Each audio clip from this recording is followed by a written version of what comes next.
researchers. I am Julian C. Dahanay, and here is Angel Dayan C. Lagos, Miranda, Myla S. Pangilinan, and we are here to present to you our quantitative research study entitled Level of Reading Comprehension of Mid First Year Students at NUST MGT Basis of Enhancement Reading Program.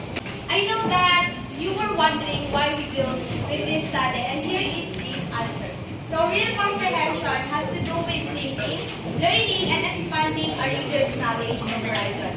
It has to do with building and past knowledge, mastering new information, connecting with the minds of those you've never met by Zimmerman and Hutton in 2015. So reading comprehension is a very critical. It is an important indicator that helps build when a student has to comprehend what they are reading. In terms of our theoretical framework, our study is based on the theory of level of reading comprehension of the education students by Marquez 2008. The four levels of reading comprehension, namely by Weiber 1968, are the literal level, interpretive level, evaluative level, and apprehensive level. And for the next discussion, we have Ms. Yaela, and I thank you, Ms. Judy. And so, the next topic is all about research paradigm and statement of the problem.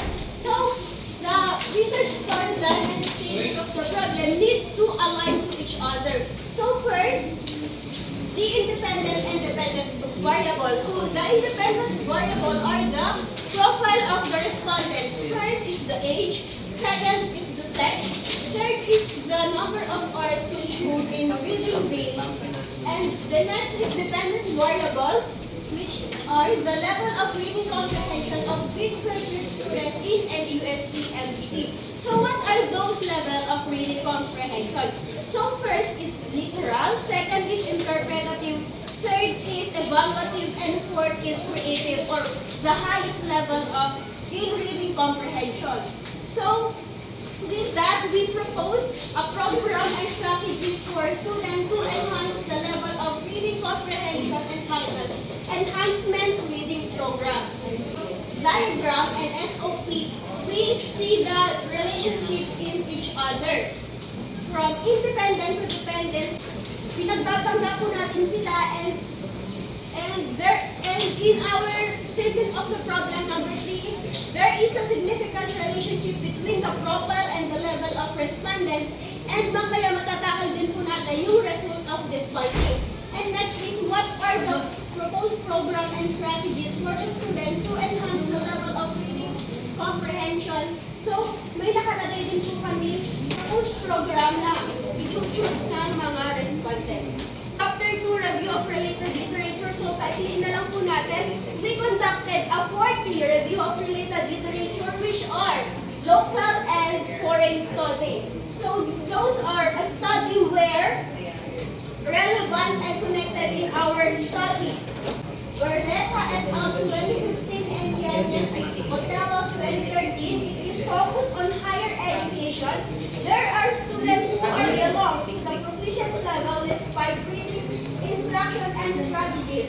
It were supported in the study of Livingstone 2015 that first-year students present limited reading strategies and difficulties in understanding written text. So meaning that is very alarming that the first-year student is very, they are challenging or difficulties in reading comprehension. Next is the research methodology. So the researcher will examine or explain the information and data were gathered, were analyzed, presented, and collected. So first is the research design. This study is utilized using the quantitative approach or method in gathering information about the present condition, because quantitative approach is more on numerical analysis. So next is the research local.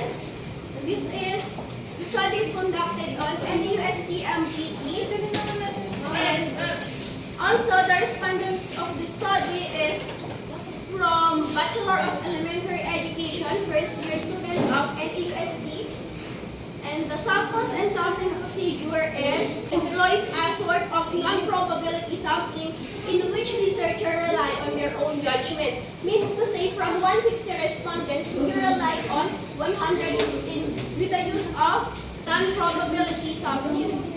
Next is construction and administration of the questionnaire.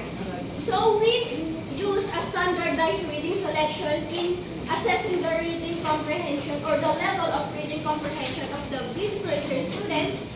And also, in gathering the data, we adopted an instrument or standardized reading selection from PINA Arroyo University entitled 4 R's, a strategy to identify reading comprehension level of racial charity at Marciano del Rosario Memorial National High School. And in that is very body that our instrument is reliable and the data we gathered is very connected and aligned po talaga siya. Statistical treatment of data, the data were analyzed and interpreted with the use of frequency count, percentage, and statistical person are or that's what yung makukuha po natin dito yung significance of the study. Chapter 4, Presentation, Analysis, and Interpretation of Data. For the part 1, Profile of the Respondents, as shown in the table 3, 67 or 58.26% of the respondents are between 19 to 21 years old. However, there are only 6 or 5.26% of respondents are between 22 to 24 years old. All in all, there are 150 respondents. Next, table 4, it shows the sex of the respondents. 74 or 64.35% of the respondents were male, while there are 41 or 35.65% of male, with an average and a total respondents of 115.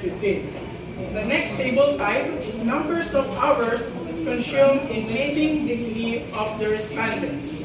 29 or 25.48% of the respondents read 30 minutes to 1 hour daily. And there are only 3 or 2.61% of the respondents who read 2 to 3 hours daily. Table 6 is to illustrate the level of reading comprehension of the respondents. 73 or 63.48% of the respondents are in interpretative level.